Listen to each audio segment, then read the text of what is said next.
In this tutorial, we're going to review the steps of adding, editing, and deleting tasks and sections from a multi-point inspection form. This allows you to customize each form to fit the needs of your shop. Let's start with building off an existing form that's available in the AutoPoint Forms library. As you can see, we have several OEMs to choose from, and you can include as many inspection form options for your team as you'd like.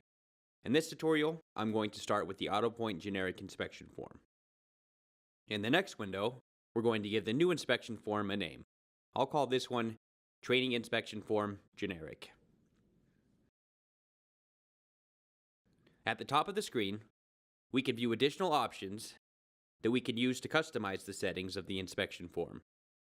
We can edit the name, give the inspection form a description, choose the inspection type, toggle whether or not we're using OEM verbiage or media, and also add an opcode to be tied to the inspection form when it's included in the write-up.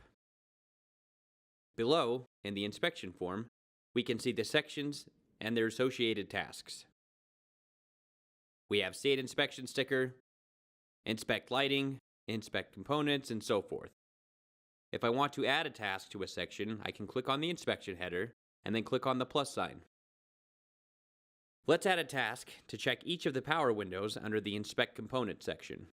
Once I click on the plus sign, to add a new task, I will start typing in the task that I would like to add into the new task field. Once I've added my selection, I'll click on the plus sign to add it. From here, I can edit which observations and recommendations are listed once a technician cautions or fails this task. Let's say I want to include the window lockout operation in the observations. Now, if I want to include additional recommendations, I can use the search field to see what else is available based on my search criteria. Additionally, each task also provides the option to include measurements, require an observation, or include it in the initial walkaround. Once I've made my selections, I'll click Close to return the inspection form. If I want to start on another task, I'll leave the Create Another Task box checked. You can also edit the order that the sections and tasks are listed in the form.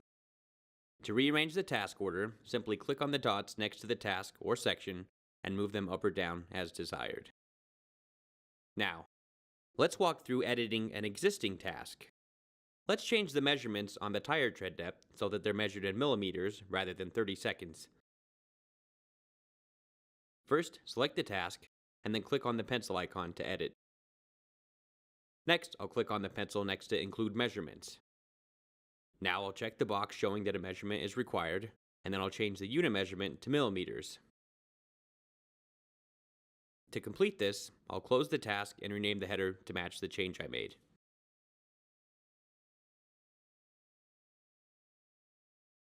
If you'd like to add an additional section to the inspection form, click Add Section. In the next window, give the section a title. You can also choose to only include a section if the vehicle meets a certain odometer reading. To delete a task or section, click on the trash can icon. The steps displayed here can be replicated when editing an existing form in your forms list as well. Now, once you've completed customizing your form, click Save and Publish to make it available to your team. Clicking Save and Close will save your changes, but not publish them just yet. This concludes the overview of customizing your inspection forms.